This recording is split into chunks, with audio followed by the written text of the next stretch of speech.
एक तो सच्चा, तेरा नाम सच्चा। हमारे जिला बिजनौर में जगह जगह प्राचीन इतिहास बिखरा पड़ा है।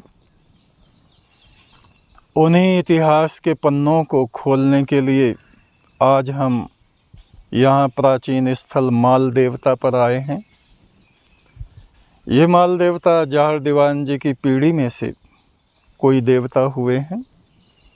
और सबसे मुख्य बात यह है कि कण्व ऋषि का ये आश्रम रहा है दुष्यंत और शकुंतला के समय में। आप सब जानते हैं शकुंतला मेनका और विश्वामित्र ऋषि की पुत्री थी।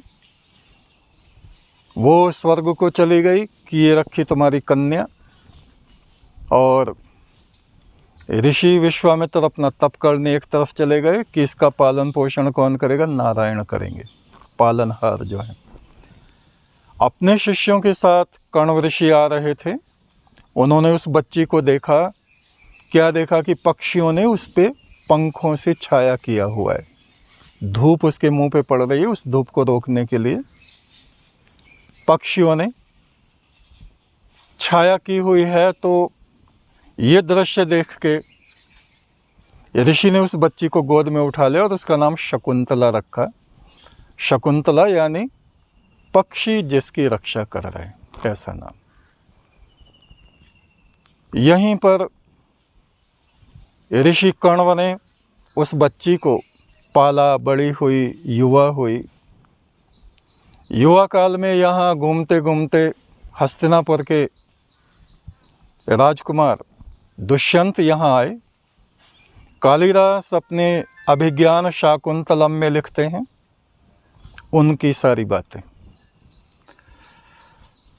और देवगणों के विषय में ऋग्वेद और सामवेद के मंत्र हमें मिलते हैं। ओम पवस्व सोम महांत समुद्रः पिता देवानाम विश्वाभिधाम। हे आदि पुरुष परमात्मा, तू अमृत का समुद्र है, सागर है। तू देवगणों का पिता है। देवगण भी तुझसे उत्पन्न होते हैं, तेरे प्रकाश में तुझ तक पहुँचते हैं। ये हमारी भारत भूमि देवभूमि है। ये माल देवता का स्थान है, कण्व ऋषि का ये आश्रम है। तो मुख्य बात आपसे ये कहनी है, जो यहाँ इस स्थान के लिए जो प्रसिद्ध घटना है वो ये है, यहाँ शकुंतला और दुष्यंत का गंधर्व विवाह हुआ। उन्होंने, दुष्यंत ने निशानी के तौर पे अंगूठी शकुंतला को दी, तुम हस्तिनापुर आना, तुम हस्तिनापुर की राजरानी हो और ये अंगूठी मुझको दिखाना तो पहचान पड़ जाएगी।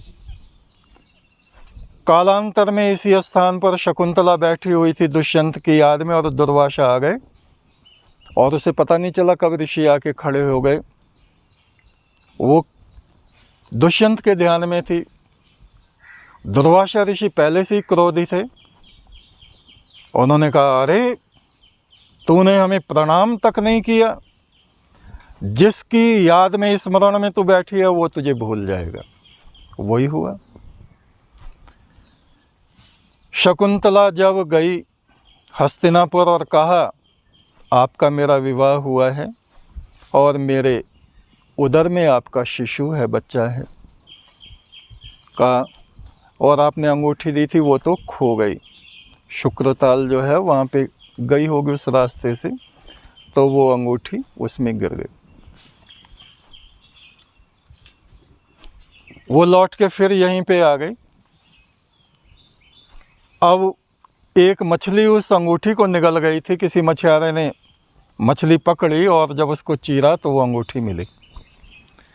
वो लेके दुष्यंत के पास गया कि इसमें तो राजमोहर लगी हुई है, ये राजा की अंगूठी है।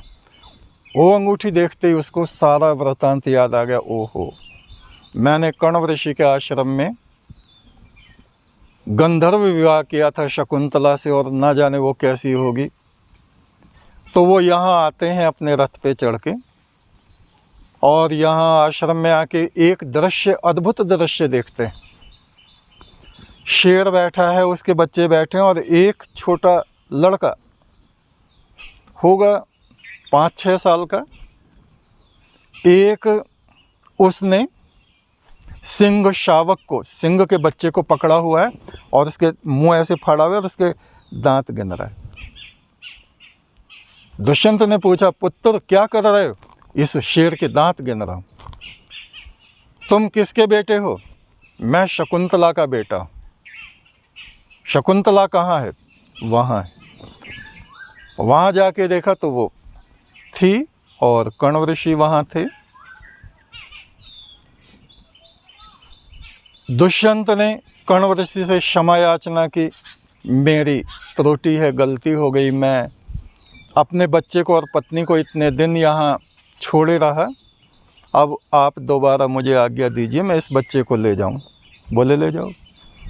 उसी भरत के नाम पे, उस बच्चे का नाम था भरत, उस भरत के नाम पर ही हमारे देश का नाम भारतवर्ष पड़ा। बोलिए हिंदू राष्ट्र भारतवर्ष की। एक तू सच्चा, तेरा नाम सच्चा।